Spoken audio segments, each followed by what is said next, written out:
Retirement Cafe podcast, Money Fight Club. Making your money work harder with Anne Caborn.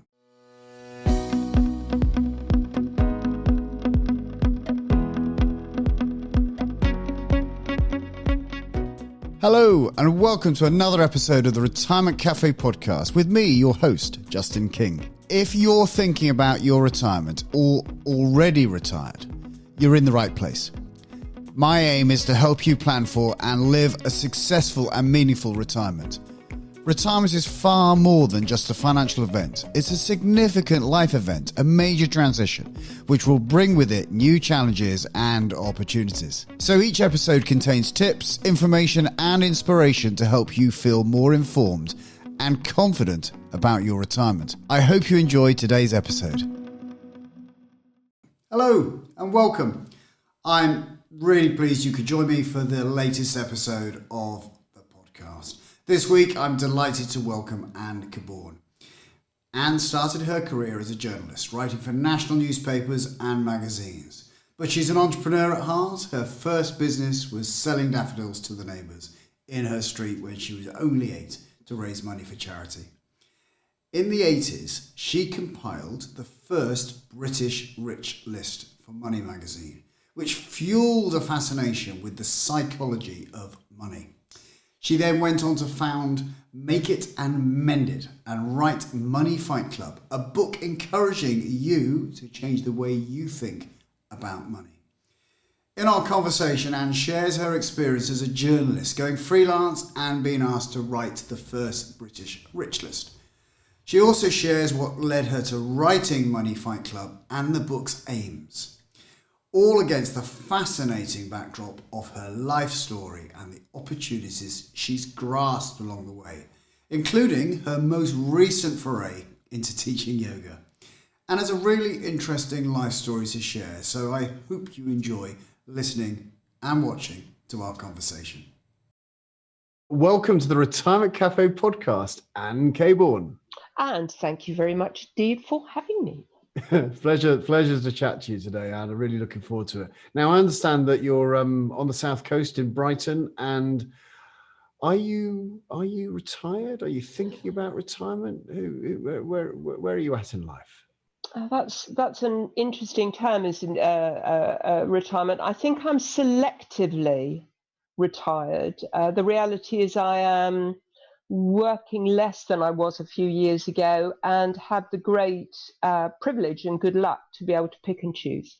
Fantastic. So tell me what you've done a lot of things in your life, and as you approach that kind of classic retirement age, that which of course could be any time from 50 to 75 or 95, who knows, depending on what all our ways of dealing with it. But tell me what you've done in your life that we should know about. I can almost hear my you sort of like an early school teacher saying, Anne is bright, but she finds it very difficult to settle to things. And I think there is an element of that. I went through the usual business of wanting to be a ballerina and a vet at school, and finally settled on journalism. I was enormously enamoured of a campaigning journalist called John Pilger when I was growing up, and was in a house, and I'm not ashamed to admit it, where we read the Daily Mirror, and I was gobsmacked by these articles. So I thought I would follow in his footsteps. And so I trained as a journalist. Back in those days, you became an apprentice. You became apprenticed to a newspaper for anywhere between 5 and 7 years. Did that, moved to the north of England, because apparently you couldn't call yourself a proper journalist unless you'd worked up north. Right. Did that, and then came down to London. Did the usual business of shifting on national papers, and got made redundant. Not twice, not once, not twice, but 3 times. And on the 3rd time, I thought, enough already. So I went freelance and was very, very lucky to get offered a job with a magazine that was around then called Money Magazine, which was owned by an Australian company. And they'd done this thing in Oz where they'd found the 100 richest people in the country and written a big article about them. And would I be interested in doing the same? And I thought, well, that sounds interesting. First lesson, before you say yes to something, work out how much work's involved. So I did the first rich list, which appeared in Money Magazine back in the goodness knows when, early 80s, I think. Although, to be fair, there was another journalist called Philip Beresford who'd been trying to get a rich list published in one of the posher Broad Streets and was being met with huge resistance on the basis that we're British, we don't like to talk about money. So although my list was published first, I always feel I have to credit him, because had it not been for the social niceties, he would have beaten me to it. And that kind of really helped support my freelance career, because it became a very easy way of establishing your credentials. Hello, my name's Anne Caborn. I researched the first rich list in this country, and that then gave me access to other opportunities. So over the years as a journalist, I've been lucky enough to work for a lot of the mainstream press. I mean, everything from the Mirror through to the Guardian, and a lot of magazines. So that was sort of phase one. And then, of course, this thing came along. What did they call it? The Wonder Web? The interweb? Funny old stuff. So suddenly you found that paper was redundant and people wanted you to write for digital. And I discovered, and isn't life just a discovery really, I discovered that actually I am not, even though I screwed up this morning big time styling with my microphone for this interview, that tech did not daunt me. And I discovered all sorts of things, including an ability to write a little and read a little bit of code, which back in the day was really important, because those sort of out of the box sort of web development tools just didn't exist. So I went from being a journalist to being a digital content strategist, which is basically the same thing. They just slap a new label on it. And then I was lucky enough to do some work with a whole variety of big companies. I did some work with the BBC. I did some work with what was in those days called Granada Television, and at one stage looked after their all their soaps, so Emmerdale and Coronation Street, and t'other one, which I can't remember now. But anyway, there certainly was 3 when I was around, and that was very interesting. And then started a company with a friend called CDA, Content Delivery and Analysis, and we worked for a huge load of people on that. And then we were holding a creative lunch one day. You remember those? We used to go out to lunch and get creative.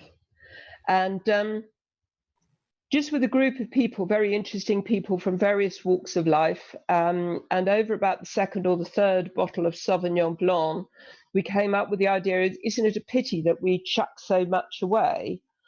And out of that came a business called Make It and Mend It, which was a website and an email newsletter which helped people develop their skills, reupholstering sofas, retiling bathrooms, learning to knit. But we came at it from a point of view that not only is it very good for your pocket and for the planet, not to chuck stuff away, but it's also very good psychologically. And again, I suppose I would acknowledge particularly Professor Hilary Brafel, who I've had the joy of working with on some academic projects as well, about the importance of self-efficacy and the ability to do things for ourselves. And I suppose that's the other thing which I will own up to, which is success, and particularly if you're going to rapid cycle through things, is as much to do with other people's talents as it is to do with your own. You know, it's getting into a mix with people who are not only bright and creative, but have talents that work with yours and sit together. So Make It and Mend It ran for a number of years, and that got me very interested in the whole area of online advertising and search engine optimization, and how volume sales made a huge difference, working with the likes of Amazon and so on. So that was good. And after about 5 or 6 years, I and another one of the partners bowed out of that company. Again, for no other reason, teacher in the background, and just does have difficulty applying herself for long lengths of time. But I also knew a very good financial journalist called Lindsey Cook, who still writes for the FT. And we were talking about money, and she's absolutely brilliant at the practical stuff. And, obviously with you guys, the importance these days of getting to grips with your money. And I have always been very interested in the psychology of money. So why, do we, on the way home on a Friday evening, buy a new surfboard in the middle of winter? Because I've worked really hard all week and I'm feeling slightly miserable, so I'm going to have a surfboard, even though I'm not going to use it till next spring. So we started a business called Money Fight Club. We wrote a book, which has been and still continues to be very successful, and a website, and again, all those things of podcasting, things that obviously are like, swimming to you. But, So what was the aim of Money Fight Club? What was the ambition there? Well, again, the ambition was to give people access to practical information that would allow them to better self-serve. So there is very good information out there. And we all kind of know that we should be saving more, that our pensions are really important, that our homes are not a piggy bank. But at any one stage, we all do things or don't do things with our finances, which are just, wrong or silly or a little forgetful. Understanding why we make the financial decisions we do when we do does help you better serve yourself, and also teaching people how to better spot scams and say the no word. There are occasions when you are being sold something, and I'm not talking about financial products. It could be that you've accidentally drifted into a Porsche showroom on a rainy day, and the next thing you know, you're discussing your finance options, and understanding that the guy who's selling to you is a very good salesman, and hats off to that. I have no problem with being sold to.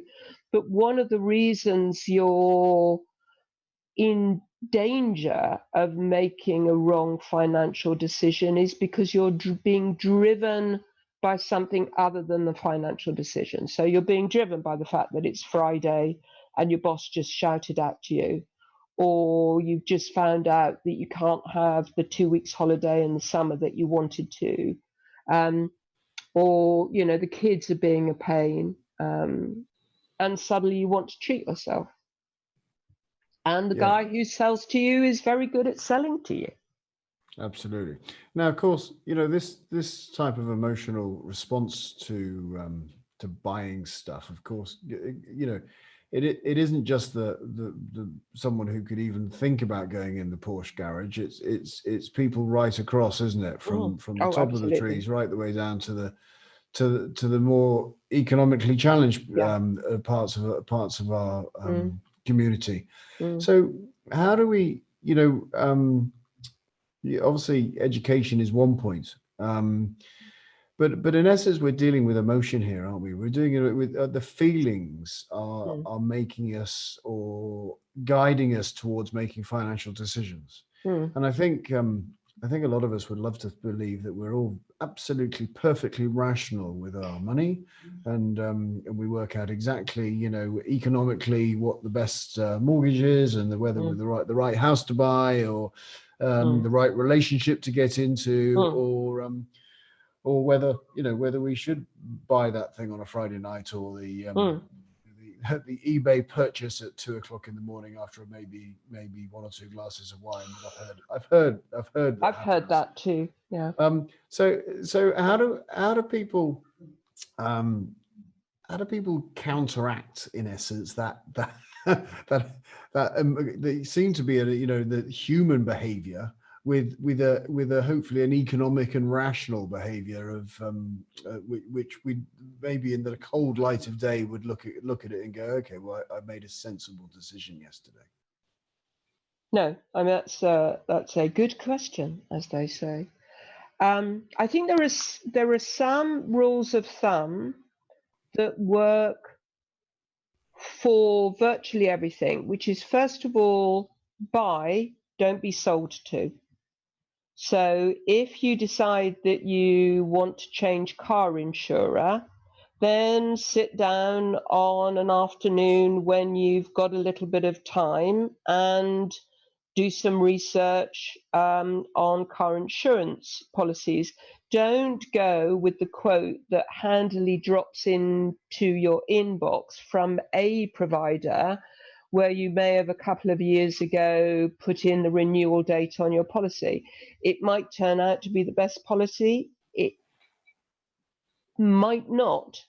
So, don't get sold to ever. Buy stuff. Have a look at what's on offer. Don't be afraid to haggle. I know at one stage it became a little bit of a sort of like everybody haggles now. Well, it's your money. You've worked really hard for it. So even if you think you found 1 or 2 or 3 insurers, new homes, surfboards, don't be afraid to say, is this your best price? We can be a bit coy, and I think culturally we can be a bit coy. Whatever it is, whatever time of the day or night, either physically or mentally, walk around the block.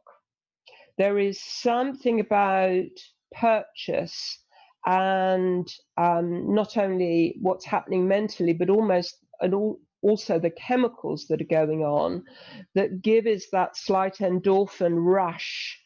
There is something about walking away from a situation, putting a bit of distance. So if it's a shop, go and have a coffee, come back and have a second look.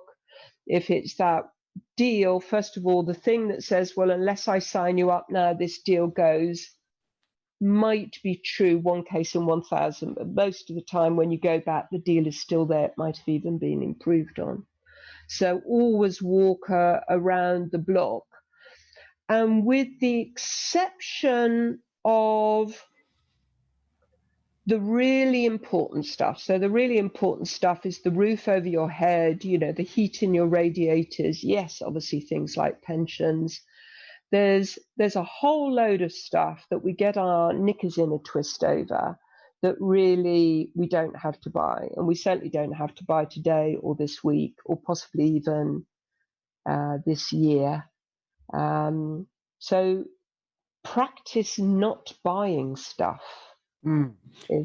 So this is quite interesting, of course, because obviously you've been involved in the world of journalism, and I would argue that an awful lot of the journalism's purpose is to get us to buy the content, and the purpose of the content, of course, is to sell us stuff, not per se the content around. If you write a financial article in the FT about something, but let's say there's a digital content thing that someone then wants to. The reason they want to get us to read that content is that someone else wants to then advertise to us. Sure. And of course,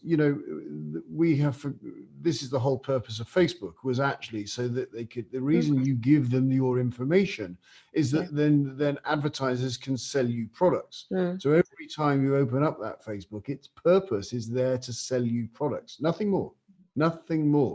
And therefore, this is the big challenge, isn't it? That actually every time you turned on the Facebook or any other social media scenario, the gambit's against you straight away. So it's to hook you in so we can actually understand what you like and want and feel that you might wish to purchase. So this is a huge challenge, of course. So what you're turning on for your entertainment, I think when we watched classically Saturday night TV on ITV, we kind of knew in that break between the show that we were going to be sold to. We understood the rules of the game a little bit more. I think it was kind of quite clear. It's pretty aggressive now, isn't it? That actually you've sold the reason Google want you to go and search on their Google search engine is so they can sell you stuff. Now you weren't expecting that. You were just trying to search for a washer or to fix your plumbing or whatever it was you were trying to do. But you didn't turn up to have an army of salespeople trying to flog your stuff. This is a whole heap of challenge. I mean, you knew what the Porsche guy was going to be doing in the sales room, didn't you? As soon as you walked in that he was going to try and sell you a Porsche. You knew the rules of the game. He wasn't there for his health. Yes. The rules of the game have now shifted, haven't they? Yes, I think that's true. And, going back to the point about walking around the block, that walk round the block natural pause has disappeared. So, going back to your point about, during the commercial break, on would come the ads. The range of ads was tiny, possibly a soap powder that might make your dad's shirts a bit whiter. Some toothpaste, some baked beans, none of which really are speaking to me right here, right now. But even then, the most that would happen is you would write down on your shopping list for the following Friday, toothpaste, and we'll try the one with the red stripe in it. Whereas now, you can be sitting there and something will come up. It won't even necessarily be an ad. It may be a product placement. And you think, oh, look at that throw, look at that vase.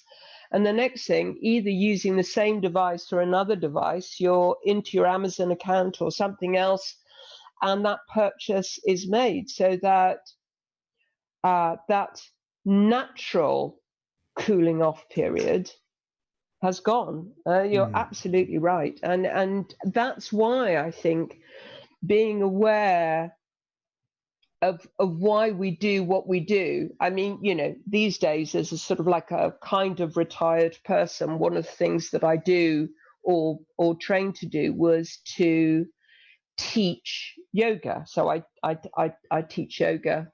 Again, that teacher saying, you never settle to something else. But one of the things with that, you're constantly saying to people is listen to your own body. Just because the person next to you is doing that pose or whatever doesn't mean that you should. Yes, you've got an ache in your shoulder. Yes, probably a good idea to do some yoga. But have you looked at the way you sit in your chair? That self-awareness holds true, I think, for a lot of things. So if we are watching telly or dabbling about on social media and something comes up, that listening to your own brain and that little sort of, oh, you could have one of those delivered tomorrow morning, and just, yeah, I could, but do I really want it? How's it going to feel in 3 days' time? Am I going to be looking at that and saying, I'm so pleased I bought it? Or am I going to be thinking, oh, I wish I hadn't wasted my money? And I think that constantly taking a moment and saying, why am I doing this? Or indeed, why am I not doing this? So why am I constantly fighting, pension contributions, or I get a nice bonus and instead of putting a slab of it against the mortgage, it's gone on 2 weeks in Barbados. Well, chance to be a fine thing in the current climate. And that's not to say we don't all deserve holidays, but we sometimes self-sabotage extraordinarily because we just don't listen to ourselves enough, never mind other people. No, absolutely. So, and what's as retirement stretches out in front of you, what does the most, if you make 90 and you're sitting on your favorite chair and you're just reflecting on the past 25 years, 30 years and going, you know what, that was just an amazing part of my life. What had to have happened? What you mean, between now and then, or between then and whenever? I mean, in terms of what I thought was the best bit, or? Well, just what had to have happened. So you're 90 years old and you're sitting in your favorite chair and you're reflecting back on that period that you kind of traditionally called retirement. Okay. What fulfilled you? What was your passions? What were the things that you just go, wow, that was amazing? I suppose it is that thing of, I only know that I'm resting or at leisure when I know that I've done something that means I deserve it. So for me, looking back, it was, gosh, I'm so lucky that I